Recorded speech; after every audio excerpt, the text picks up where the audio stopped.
Janasena party చేసే ప్రతి కార్యక్రమాల్లో కూడా మా విధంగా మేము ప్రజల్ని దృష్టిలో పెట్టుకుని చేస్తాం.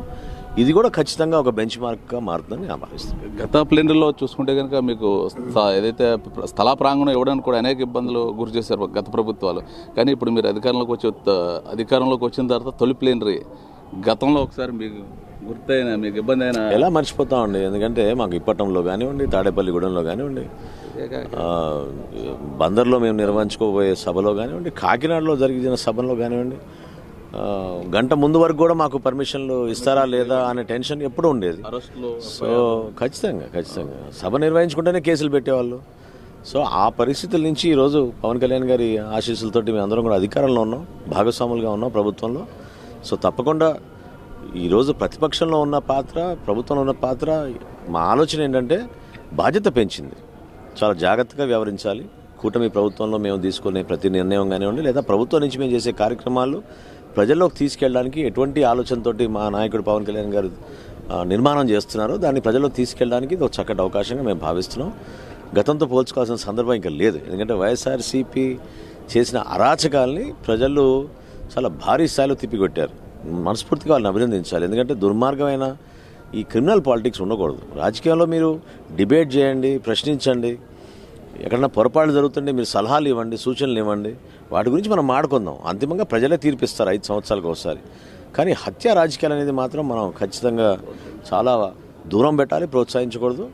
డెఫినెట్గా పార్టీలో మేము చేసే ప్రతి కార్యక్రమం, మేము వేసే ప్రతి అడుగు పవన్ కళ్యాణ్ గారు ఏ విధంగా ఆశించారో జనసేన పార్టీ ఈ విధంగా ఉండాలని ఆ విధంగా కార్యకర్తలందరూ కూడా సమయత్తం అవుతారు. నిన్న చూసాం మనం ఒక సన్నివేశం ఏంటంటే ఒక నియోజకవర్గ ఇన్ఛార్జ్ ఒక ఉమెన్ డాక్టర్ మీద కూడా సస్పెండ్ చేసిన పరిస్థితి ఉంది. మీ ఏ సిద్ధాంతాలు అవే అంటే ఎప్పటి నుంచో జీరో టాలరెన్స్ పాలసీ అండి.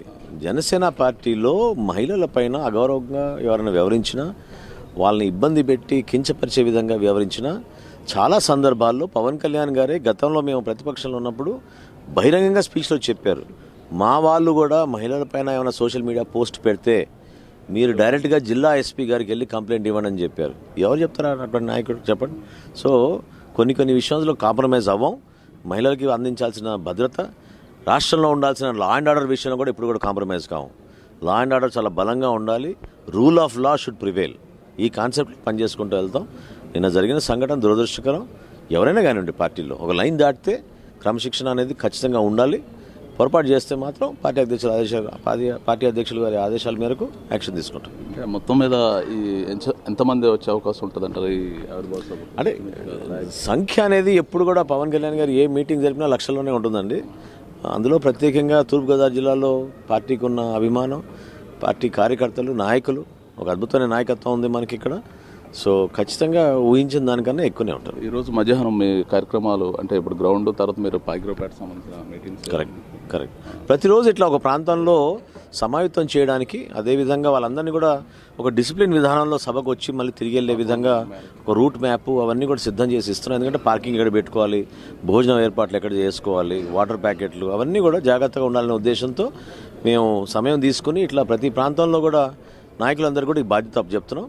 దాన్ని ప్రతి ఒక్కరు కూడా పాటించాలి. ఎందుకంటే ఒక సభ విజయవంతం జరగాలన్నప్పుడు ఎవరికి కూడా ఇబ్బంది కలగకూడదు. మొత్తం కూడా కంప్లీట్గా మీరు ప్రతిదీ కూడా మీరు దగ్గరుండి ప్రతిదీ ఎక్కడ ఎటువంటి ఇబ్బంది లేకుండా ఉండాలి. ఈ సభకు వచ్చిన వాళ్ళందరూ క్షేమంగా వెళ్ళాలి. మీరు దగ్గరుండి ఏర్పాట్లను పర్యవేక్షిస్తున్నారు. మొత్తం ఇంకా ఏమైనా టీంలో నేను ఒక మెంబర్నండి, అందరూ కలిసి చేస్తున్నారు. నేను ఒక్కడే అని కాదు, ప్రతి ఒక్క అందరం కూడా నిరంతరం ఇదే ధ్యేయంగా ఆలోచించుకొని ఇంక వేరే పని పెట్టుకోకుండా శాసనసభ సమావేశాలు జరుగుతున్నా కూడా మా ప్రెసిడెంట్ గారికి చెప్పి కనీసం వారం రోజులు ఇక్కడ లేకపోతే కార్యక్రమాలు ఆ విధంగా చేయలేమనే భావనతోటి మేమందరం కూడా పనులన్నీ కూడా వదిలేసుకుని నియోజకవర్గంలో ఉన్న సమస్యలు కూడా పక్కన పెట్టి ప్రస్తుతం పార్టీ కోసం మన అంకిత భావంతో పనిచేయాలి. సమయం తక్కువ సమయం ఉంది, ఎయిర్పోర్ట్లు అన్ని పూర్తయినా 100% పూర్తవుతాయి. 13వ తారీఖు కల్లా అన్ని పూర్తి చేసుకుంటాం.